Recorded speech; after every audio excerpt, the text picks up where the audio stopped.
As I was thinking about this passage today, I came across a reading. I thought it was befitting this story I read. So there was this old farmer Brown that had 2 horses. He loved his horses a lot. They were fine and strong animals. But Farmer Brown couldn't tell the difference between the 2 of them. So he puzzled and puzzled over how to distinguish one from the other. He decided to cut the mane of one very short. This worked for a while, until the mane grew back out, and then he was stuck with the same problem again. Next, he decided to trim the tail of one very short. Again, this worked for a while, until it grew back out. In his frustration, he was complaining of his predicament to his neighbor. The neighbor said, "Farmer Brown, have you tried measuring the horses to see if one is slightly taller than the other?" Farmer Brown said, "Well, it can't hurt, so I'll give it a try." The next day, the neighbor saw Farmer Brown and asked him if the experiment had worked. To which Farmer Brown replied, "Yeah, all this time, the white horse was 3 inches taller than the black horse." Farmer Brown wasn't the sharpest tool in the shed. He missed the obvious, but that's okay. I think it's going to really play out here as we look into this passage that we read today. Jesus dealt with people who didn't understand why he healed. Jesus' reasons are black and white. The reasons are right before us. We need to look no further than his word. The world may want to explain things by trimming a mane or a tail, only for it to grow back and leave us with no answer. As we look at today's gospel, we find that when Jesus healed, he was selective. He was schooling, he was snubbed, and he was sovereign. One of the first principles we find is that when Jesus healed, he was selective. In John 5:2-5, great multitudes were at the sheep gate. But Jesus only healed one man. Jesus did not choose to heal every person at the gates. Only one person. We see this principle acted out in the Gospels quite often. The crowds bring their sick and infirm, and Jesus heals many of them. And then he retreats to a personal place for a while. Jesus did not heal every sick person in Palestine. His actions were, by their very nature, selective. And look at whom Jesus selected. This gentleman didn't give a straight answer to anyone. He complained to Jesus about his condition. When Jesus' leaders criticized his carrying his pallet, he responded, "Well, he told me to do it." When Jesus identified himself again later to the man went back to the Jews and told them who it was that healed him, also that he could escape blame of working on the Sabbath. There is no indication that this man had come to faith, and judging from what John tells us of the man, he was an ingrate, and yet Jesus selected him. I don't know if you ever say it or thought it. Lord, why did you bless him?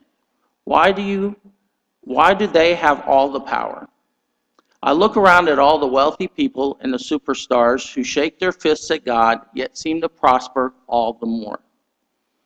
Solomon got it right in Ecclesiastes 9:11 when he said, "The race is not to the swift, nor the battle to the strong, nor the bread to the wise, nor the riches to men of understanding, nor favor to men of skill." The truth of the matter is that God gives good things to the just and the unjust. An adversary falls upon the just and the unjust. Jesus makes this clear in Matthew 5:45. He makes the sun rise on the evil and the good, and sends rains on the just and the unjust. The difference lies in what they do with the blessing or the adversity Contrast the whiny, ungrateful response of the man in John 1 through 18 with the response of the faith of the nobleman in John 43 to 54. The just response with the faith and thanksgiving. The unjust say, well, it's about time, and by the way, your healing left a scar. The other week, I came across a man in a particularly grouchy mood. I said, well, aren't you, in a glass half empty kind of mood? And he scowled back, yeah, and what's in the glass doesn't taste that good either. That was a response of the unjust. When Jesus healed, he was selective, but in his selection, he offered the opportunity for a faithful response. Not only was Jesus selective, but he was schooling. Consider the words of the man he had healed in verse 14. Sin no more, lest something worse will happen to you. Many people have difficulty with this verse because it seems to imply that physical ailment is a result of sin. However, we need only apply some of the simple logic here. This statement does not imply that all physical infirmity comes from the affliction of a person's sin. Rather, it implies that this particular infirmity came from the afflicted person's sin. We can all think of instances where sin affects the body. The alcoholic who pickles their liver, the adulterer who picks up disease, the violent person who is injured in a fight. We all know that sometimes particular sins result in physical infirmity. For the sinner, it does not follow that all physical infirmity result from particular sin of the afflicted. When Jesus said, sin no more, lest something worse will happen to you, he spoke to this particular person, implying that at least his physical condition did result from his sin. I can think of a lot of things that can happen to him should he sin again. The kind of things that are eternal in nature. Jesus is telling him to sin no more that you may enter heaven. Sin again, and we know what will happen. The point for us is not that we'll get sick if we sin. The point is that Jesus schools us. He teaches us that sin does have consequences. Those consequences are not limited to the physical. They can be mental, emotional, and even eternal. Jesus teaches that we are to turn our back on our sin and to come to him in faith. He doesn't just heal for the sake of healing. He heals in order to school us in the greater things of the faith. So when Jesus healed, he was selective and he was schooling. We also see that Jesus healed and he was snubbed. Look at John 5:10 through 12. Jesus performed this wonderful miracle, but look at how the Jewish leaders responded.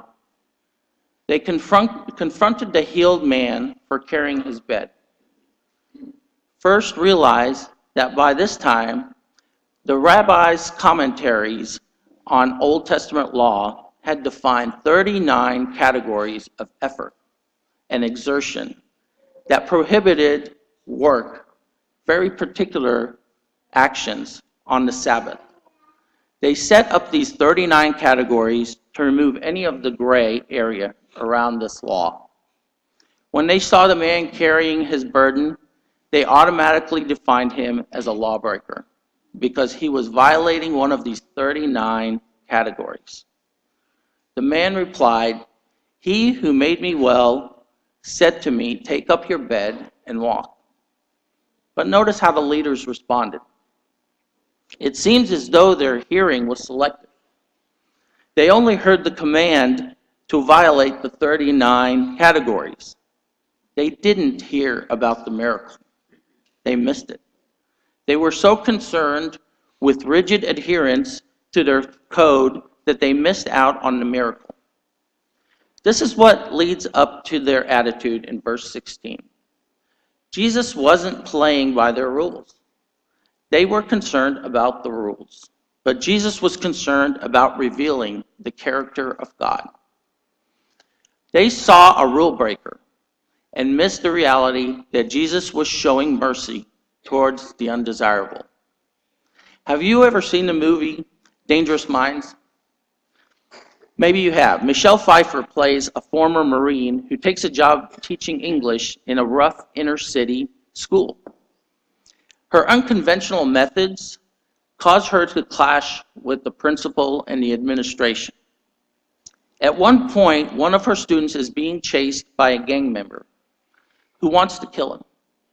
She convinces the student to lay aside his tough street code of honor and to go talk to the principal. When she later goes to the principal's office to ask how it went, the principal said he sent the boy away. Flabbergasted, she asked why. And the principal said, because he barged in here without knocking. We are trying to teach these young people manners, the principal said. He sent the boy away for not knocking and never heard about the danger the boy was in. He was more concerned about the rules than about the reality that was right before him. The danger of snubbing the reality of Jesus for the comfort and stability of rules is ever present in our daily lives. The world impacts us in that way. This is probably the greatest challenge for Christians. We have God's word and we treasure it. We seek to bring our lives in line with the teaching of his book. But the danger is that our faith becomes merely an intellectual exercise. Faith is not about following the rules. It's about having a personal, progressive relationship with the God who is there, with us and in front of us and before us. Imagine if the Jewish leaders had said, "You've been healed. Praise God. Everybody, let's celebrate, because by God's mercy, this man has been healed." Our faith is not about stern determination, though there are times for that. Our faith is primarily about joy. But the joy isn't on our terms. It's on Jesus' terms. And that's why the religious leaders snubbed him. So we've seen that when Jesus heals, he's selective, he's schooling, and he was snubbed. Finally, when Jesus healed, he was sovereign. Sovereign means having authority and control. And in John 5:17 through 18, Jesus recalled the creation story of Genesis 1 and 2. In the creation account, God rested on the seventh day of creation. And this became the foundation for all creation to rest on the seventh day of the week. The 1 and 7 pattern was established by God in the beginning. However, the Jewish teachers of the law debated all of this and just what it meant for God to rest. After all, God still had to be about the work of sustaining creation. God still does a lot of work on the Sabbath. The almighty and ever-present power of God, whereby he still upholds us in each and every day with his own hands. Heaven and earth together with creatures. There it is, God upholding everything in creation. Everything comes to us not by chance, but by his fatherly hand. Everything that is has to be sustained by God's work of providence. So the Jewish rabbis concluded that while God rested in one sense, there was another sense in which God and God alone was still active on the Sabbath. Then when Jesus said, "My Father has been working until now," first making the astounding claim that God was his Father, and second, bringing up the teaching that God and only God is allowed to work on the Sabbath. "Now hear this, and I have been working," Jesus told them. "Up until now, my Father has been working, now and I am working. My Father has been the only one allowed to work on the Sabbath. Now I am claiming that right and authority." Right there in the midst of the temple, Jesus said, I am God's son. I share his authority. You've seen my authority over sickness and disease. Hear now my authority over creation. Jesus boldly and unavoidably declared that he was sovereign over all. He has the sovereign right to be selective. He has the sovereign right to be schooling of us. And woe unto those who snub this sovereign king. The question before us is not, will Jesus heal us? We all need some kind of healing, physical or mental or emotional. The question is, how do we respond to the blessings Jesus has given?